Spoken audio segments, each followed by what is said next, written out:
The USS Gerald R. Ford is a machine that completely changed what an entire military branch can do.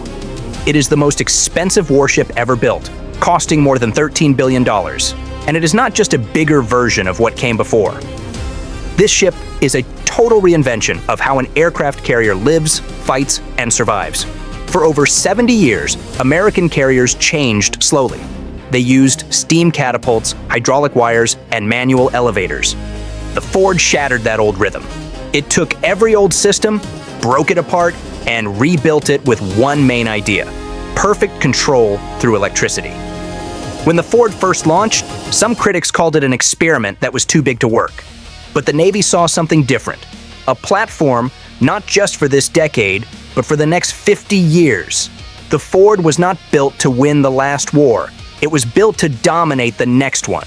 The real secret is not the ship's size, but its core technologies. Each one was designed to remove the old limits that once defined carrier warfare. This is the new rule. America defines the fight, and our machines make our dominance inevitable. The most important system on any carrier is how it launches aircraft. For many generations, superheated steam catapults threw jets off the decks.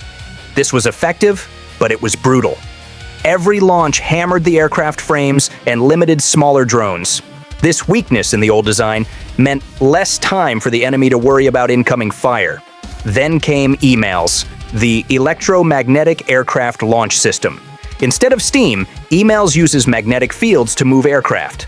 The launch is smooth, exact, and much faster. The system can adjust its power output for every launch. This means it can throw a 60,000-pound fighter or a 15,000-pound drone with the same perfect control. This flexibility for missions is a clear assertion of dominance. Emails increases the daily launch rate by about 25%. This is like adding half a carrier's worth of firepower without having to build another ship. The difference is measurable and humiliates the limits of older designs. Old catapults launched a plane about every 90 seconds.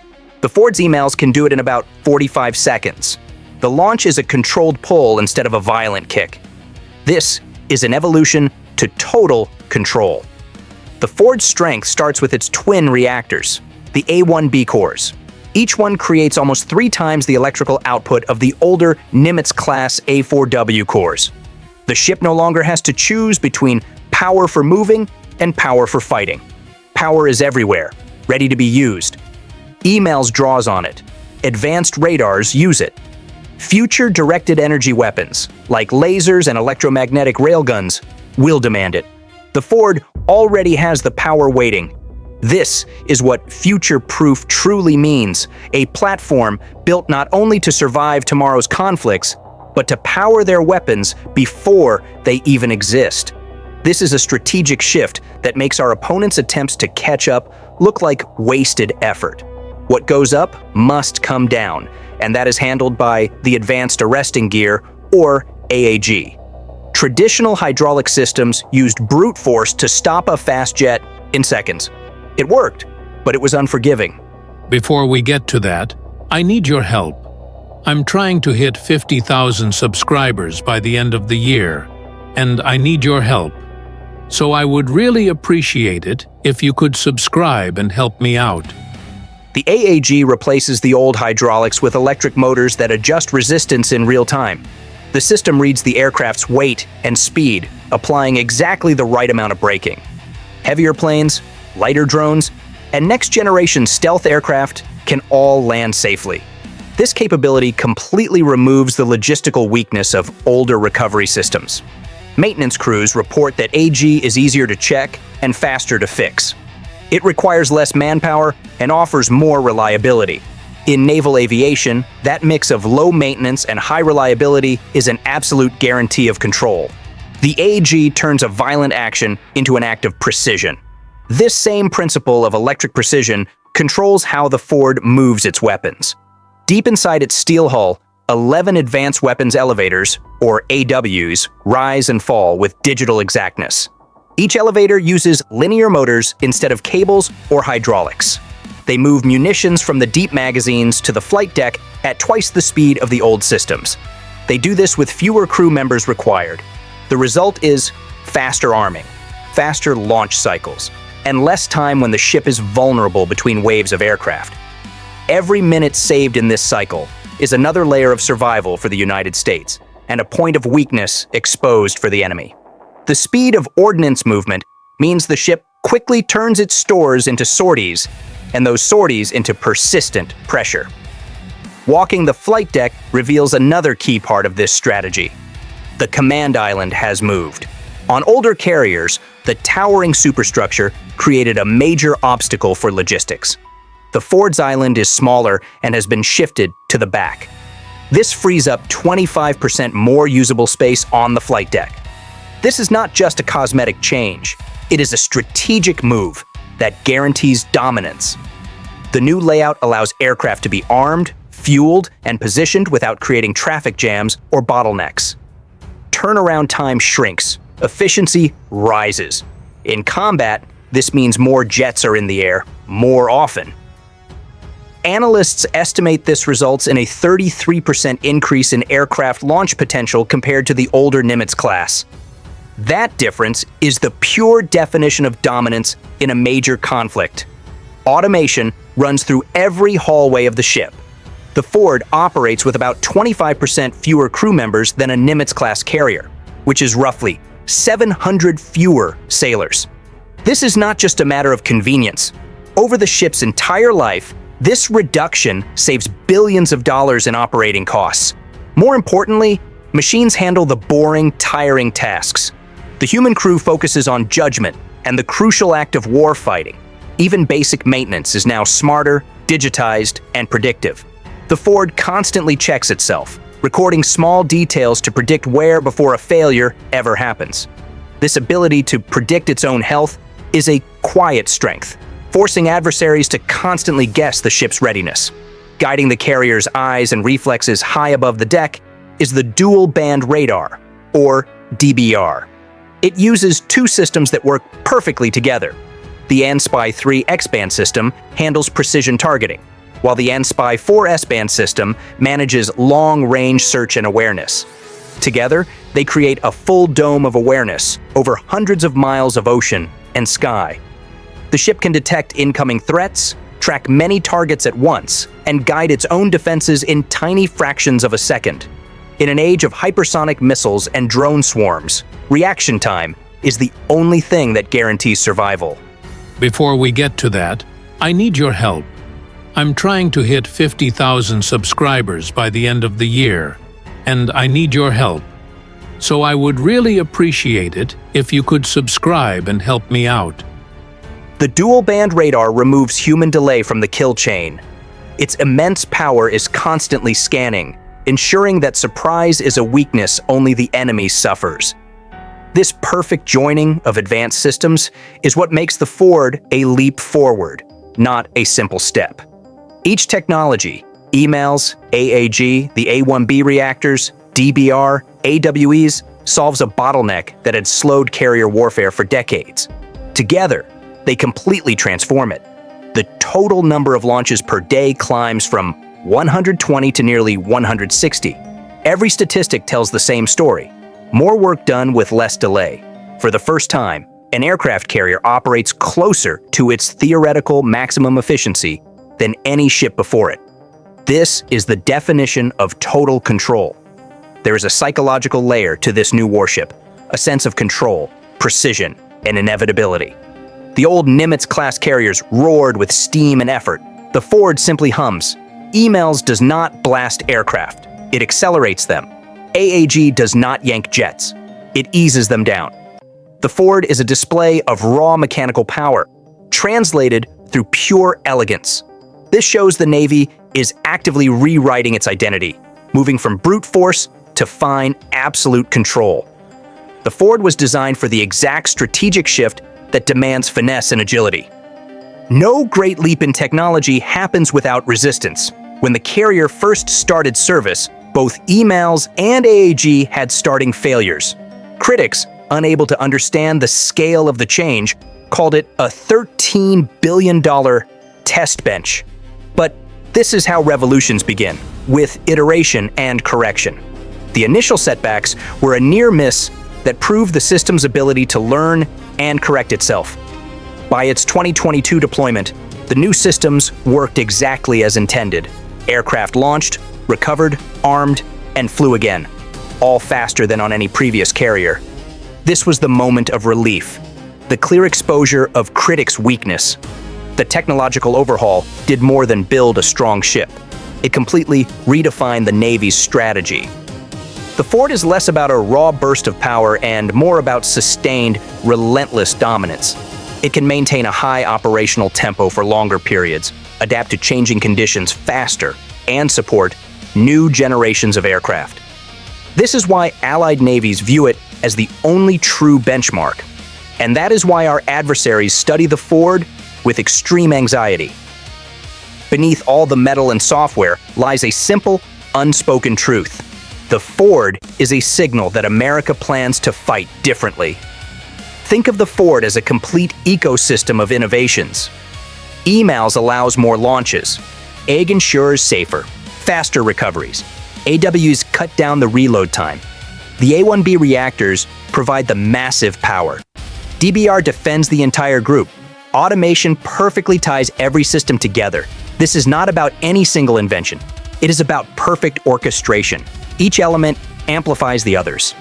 This system is a self-contained combat web that hunts, shields, launches, and reloads in a loop that rarely pauses. The Ford is the heart and brain of this fighting organism. The most telling statistic about this dominance is sustainability. The Ford can sustain 30% higher launch rates over longer periods without reaching crew fatigue or machine limits. In a war, this is a full revolution. Battles are decided by which side can keep flying when the other side must stop. The Ford's sheer endurance is its greatest weapon. Its value lies in how long it remains totally unmatched. This inevitability is a source of controlled satisfaction for the audience. The early failures of the electromagnetic systems were a real test. The problem was always one of reliability, not of concept. Electromagnetics deliver the same end speed with less peak stress, protecting aircraft and allowing for larger, unmanned systems. The power plant was built specifically for this huge electrical need. The Navy stuck with the system because the future force demands modular, flexible control. The fix involved mastering the engineering, better spare parts, smarter software, and predictive diagnostics. The Navy's task is to ensure that the deck cycle hums with absolute calm reliability. When that happens, the promise of higher tempo turns into actual, relentless dominance. The concept of the Ford as a floating weapon ecosystem is a perfectly precise description. It fuses sensors, missiles, aircraft, and power into layered dominance. The Ford's dual-band radar system merges air, surface, and missile tracks into a single comprehensive picture. This single picture then guides the ship's layered defense, turning mass attacks into pure attrition. The ship is shielded by RIM 162 ESSM missiles for fast medium-range threats, RAM batteries for close-range leakers, and Phalanx CIWS for the final gate. This means our focus shifts from protecting our ships to destroying the enemy's weapons. The Ford acts as the nerve center, fusing the combat picture and coordinating a distributed magazine that stretches across the entire strike group. This power projection is an operating rhythm, not a single headline. Adversaries who face this ship are forced to plan harder. The threat of saturation, cruise missiles, swarms, and hypersonic weapons is met with layers of defense. This process completely humiliates the concept of a quick, decisive first strike by any adversary. The ability of the Ford to adapt to future weapons is the final assurance of enduring dominance. Its massive electrical grid allows the integration of directed energy weapons, like powerful lasers.